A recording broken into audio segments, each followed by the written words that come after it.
जब हम योग और आध्यात्मिकता के बारे में बात करेंगे, जैसे दीदी ने बताया, we would be very careful about this. Okay, we should not be disturbed. So many students are making noise behind. ठीक है, जब हम ये देखिए, ये कंपलसरी चीज नहीं है कि ये हमें जानना है और ये करना है. This is not at all compulsory for you to making burden. ये कोई बर्डन वाली चीज नहीं, इट इज ए चॉइस. ठीक है, हम जिस अवस्था में हैं, हमारे लिए अभी क्या है, ये चॉइस है. क्या चॉइस है कि हमें शोर मचाना है, whether we have to make noise or sit calm. ये हमें चूज करना है. ठीक है, हमें अंधकार में रहना है, ये आलोक की तरफ जाना है. हमें अज्ञान में रहना है या ज्ञान की तरफ जाना है. तो ये सब चीजें हमारे लिए अभी क्या है, हमारी चॉइस है. तो अगर हम यहाँ चुने हैं कि आए बैठे कुछ नया सुने, तो इसके लिए हमें शांत से बैठना होगा. We should sit calmly, quietly and try to know the things because it is quite new to you, this yoga and spirituality about the vision of Sri Aurobindo. ठीक है, तो हमें शांत से सुनना है. अगर आप नॉइज मतलब शोर मचाएंगे तो we'll probably end up this session here.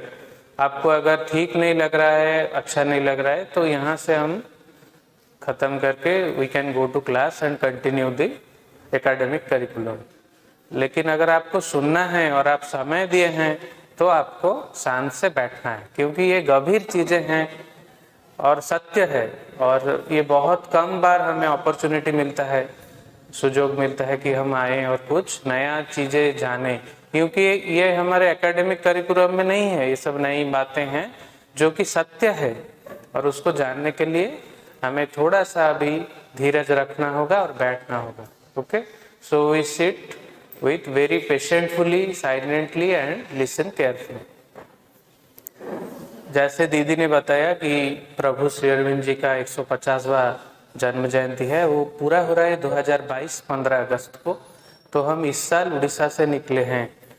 15 अगस्त 2021 से प्रभु का जन्म स्थान कहाँ, कलकत्ता से निकले हैं. ठीक है, और एक साल पूरा भारत भ्रमण करते हुए हम पहुंचेंगे प्रभु की जहाँ साधना किए थे, योग किए थे, पौंडीचेरी में, तमिलनाडु का है, एक यूनियन टेरिटोरी है इंडिया का. वहाँ पहुँचेंगे 2022 15 अगस्त को, जब उनका 150वां साल कंप्लीट होगा. तो आपके मन में प्रश्न आता होगा कि ये क्या चीज़ है, आप क्यों भारत भ्रमण कर रहे हैं और ये नई चीज़ क्यों बता रहे हैं. देखिए, जैसे दीदी ने बताया कि भारत क्या है, आध्यात्मिक की भूमि है. India is a land of spirituality. अगर इंडिया को कोई लोग जानते हैं और आगे जानेंगे उसके आध्यात्म के बारे में. ठीक है, तो ये जो चीज है कि ये एक डोर हमें बंद के रखा हुआ है. We are different by culture. हमारा लैंग्वेज अलग है, हमारा कल्चरल, हमारा सोशल सिस्टम्स, बिलीफ्स, रिलीजन सब अलग है, लेकिन फिर भी हम एक देश में है. क्यों? बिकॉज ऑफ आवर ये अध्यात्म. ये एक चीज जो हमें पूरा देश को बांध के रखा हुआ. ठीक है, तो इस चीज के बारे में वी शुड भी, मतलब ये हमें जानना है और गहराई में जान के इसको समझना है. ठीक है, तो ये विषय में श्री अरविंद जी का विजन को हम और दूर से दूर कैसे और से और लोग जाने, ताकि ये हम जो फ्यूचर की तरफ जा रहे हैं, अभी ह्यूमैनिटी का फ्यूचर क्या है, और अल्टीमेट एम, उस तरफ जा रहे हैं. इसको जानने के लिए उनका विजन, उनका योग के बारे में जानना बहुत जरूरी है. ठीक है, इसलिए ये हमारा दौरा है और it is the aim of our journey. तो जैसे दीदी अभी खत्म किए उनके बाद कि हमें जानना है हम कौन हैं, हु एम आई. ठीक है, अगर मैं आपको पूछूं हु आर यू, तो आप खड़े होकर क्या आंसर देंगे? आप खड़े होकर बोलिए हु आर यू. अगर मैं पूछूंगा, what will be your answer? of the okay what then okay sit down। सो हमारा आंसर क्या होता है, ये मेरा नाम ये है और मैं ये करता हूँ। लेकिन अगर हम और एक ब्रॉडर पर्सपेक्टिव से देखेंगे इस चीज को, तो ये कितने साल तक रहता है। आप बोले आप ये विद्यालय का छात्र हैं, अब 10-12 साल बाद क्या आपका परिचय होगा, you will be doing some work, तो आपका परिचय वो आपका प्रोफेशन से चुना जाएगा, whether you will be an engineer, doctor or teacher or something else। Then after certain period, what will be your identity? मतलब ये जो बाहर की चीजें हैं ये सब कुछ दिनों के लिए ही रह रहा है, फिर चला जा रहा है। तो मैं कौन हूँ, मैं कौन हूँ, ये जानना सबसे बड़ा अभी प्रश्न है। जहां से दीदी ने छोड़ा मैं वहीं से स्टार्ट कर रहा हूँ, हु एम आई। तो आप यही जानना, ये पूरा का पूरा अगर हम खुद को जान जाएंगे, that will be the starting point of हमारा जो आध्यात्मिक यात्रा है इसका स्टार्ट होगा। Who am I, why I am coming again and again to this earth, taking a birth here, ठीक है। फिर एजुकेशन लेते हैं, बड़े होते हैं, देन अगेन जैसे दीदी ने बताया क्या होता है, हमें डिजीज हो जाता है, डिके एंड डेथ, फिर जन्म लेते हैं। तो मैं हूँ कौन, द आंसर इज प्रोबेबली, आप अगर थोड़ा डीप में जाएंगे और कंसंट्रेट करेंगे तो आंसर क्या होगा इसका, मैं एक क्या हूँ, मेरा आइडेंटिटी क्या है। मैं तो शरीर नहीं हूँ, मेरा मन भी नहीं रहता, प्राण भी नहीं रहता, तो रहता कौन है, तो वो जो है पूरा चिरंतन सत्य है, आप पहले भी पढ़े होंगे, वो है आत्मा, दैट इज सोल। तो हु आर यू अगर कोई क्वेश्चन करेगा तो आपका आंसर क्या होगा, I am a not a soul but. फिर सोल बार बार क्यों आता है, धरती पे जन्म लेता है, वो तो परमात्मा से आकर के वहीं रहता है, फिर बार बार आता है एक्सपीरियंसेस लेने, ग्रो करने आता है, ठीक है। तो अब हमारा आंसर क्या होना चाहिए, I am a growing soul, ठीक है। मैं कौन हूँ ये सबसे बड़ा मतलब आपको भी ठीक लगेगा। तो जो सोल अभी हम दीदी ने जैसे बताया हमारे अंदर जो है वो भगवान की उपस्थिति है, ठीक है, वो परमात्मा से निकल के हम आए हैं, तो हमारा आइडेंटिटी वो है और हमारा परिचय ये होना चाहिए। तो ये सोल का एम क्या है, वही हमारा जीवन का अभी लक्ष्य होना चाहिए। जैसे हम बात कर रहे थे पहले, तो क्या हमारा जीवन में लक्ष्य होना चाहिए, ये भी उन्होंने बताया कि to first to find the divine, then to realise him and then manifestation upon the material consciousness. ये सब चीजें हमने उनसे सुना कि भगवान अगर कहीं है तो उनको हमें ढूंढना है, फिर उनको उपलब्धि करना है, रियलाइज करना है और फिर उनको इस मटेरियल कॉन्शियसनेस पे मैनिफेस्ट करना है, ये हमारा एम है। तो इतना बड़ा वास्ट चीज को हम कैसे मतलब इजीली समझे, तो आप बहुत एक एग्जाम्पल से हम स्टार्ट कर सकते हैं। लाइक हम अभी जिंदगी में चाहते क्या हैं, हम सब, आपने दीदी ने जब पूछा आपने क्या बोला, हम सब खुश होना चाहते हैं, खुश रहना चाहते हैं, लेकिन हमें ये नहीं मिलता, हम हर समय नहीं रह पाते, ठीक है। क्यों नहीं रह पाते, तो माता जी क्या बोलते हैं, जो श्री माँ है, श्वेता दी दिखा रहे थे फोटो में, वो बोलती है कि हम खुशियों के पीछे भागते हैं इसलिए वो नहीं मिलता।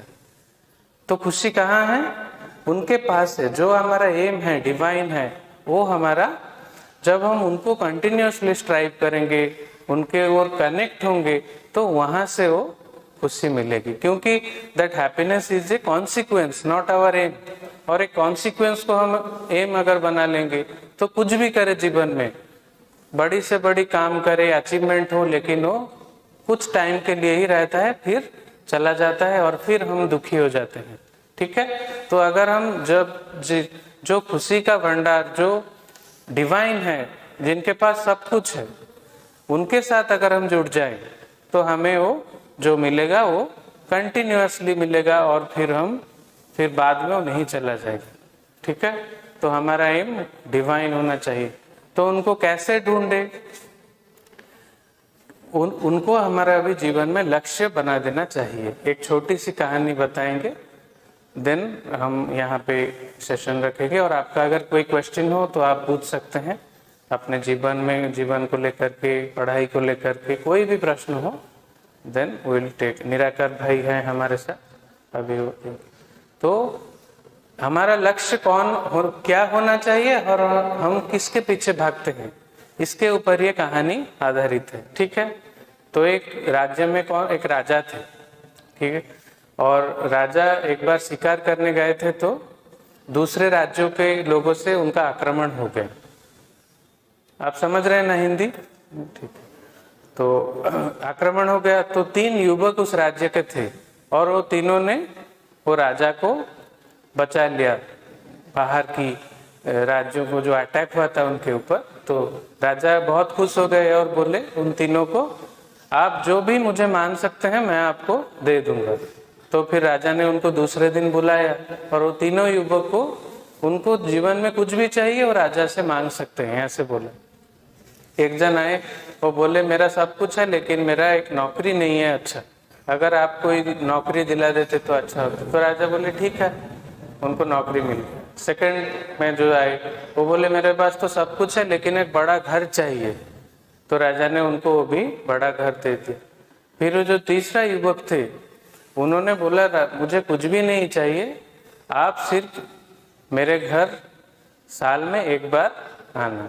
ठीक है, ये मांगा। तो दूसरों ने क्या सोचा, हमने इतना इतना बढ़िया चीज मांगी और ये क्या मांगे, सिर्फ साल में एक बार उनके घर आने का न्योता दिया। तो जब 1 साल बीत रहा है और समय आया राजा को जाने के लिए उनके घर, तो उन्होंने महामंत्री को भेजे, क्योंकि एक राज्य के राजा जाएंगे ऐसे ही तो नहीं जाएंगे ना, पहले देखेंगे क्या है। तो मंत्री गए, देखे कि वो पूरा पिछड़ा हुआ गांव है, जाने के लिए कोई सड़क नहीं है। और बहुत धीरे धीरे जाकर के वहाँ पहुँच के देखे वो जो रहते हैं वहाँ घर भी कोई ठीक ठाक नहीं है, ऊपर से पानी आ रहा है, बारिश का पानी, तो घर भी ठीक नहीं है और वो कुछ भी नहीं करते। तो मंत्री देखे कि ऐसे अवस्था में कैसे राजा के रह सकते हैं, तो पहले वो गांव में एक सड़क बनवाए, फिर घर हुआ उनका, फिर उनका देखे कुछ कर नहीं रहे हैं, फिर नौकर बाकर रखे घर में, क्योंकि राजा जाएंगे, और फिर वो काम भी नहीं करते थे, फिर एक नौकरी हुआ, फिर राजा उनके घर वो 1 साल बाद गए। तो अगर हम इस स्टोरी को एक सिंबॉलिक टाइप पे देखें तो क्या प्रथम युवक ने क्या मांगा, एक नौकरी मांग लिया, ठीक है, फिर दूसरे ने घर मांग लिया। ऐसा ही हमारे जीवन में होता है, हमें पता ही नहीं है कि हमें क्या करना है और किसके लिए हम आए हैं, और दूसरे चीज में हम खुशियां ढूंढते हैं। ठीक है, तो जो मांग लेते हैं उस टाइम तो खुश हो जाते हैं, फिर बाद में वो चला जाता है। और तीसरा युवक ने क्या किया, राजा को सिर्फ एक बार के लिए उनके घर बुलाया, तो उन्हें क्या मिला, पूरा गांव का विकास हो गया, सड़क हो गया, उनका घर हो गया, जीवन में जो भी चाहिए था वो आ गया। कैसे ना, उन्हें राजा को बुला लिया अपने घर। वैसे ही हम अगर जीवन में हर एक अवस्था में अपने भगवान को एक कंपेनियन की तरह देखें, उन्हें ही मांगे, ठीक है, जो जिसको भी हम मानते हैं उनको बुलाएंगे, उनको हम एस्पायर करेंगे कंटिन्यूअसली, अगर वो होंगे हमारे साथ तो हमें सब कुछ मिलेगा।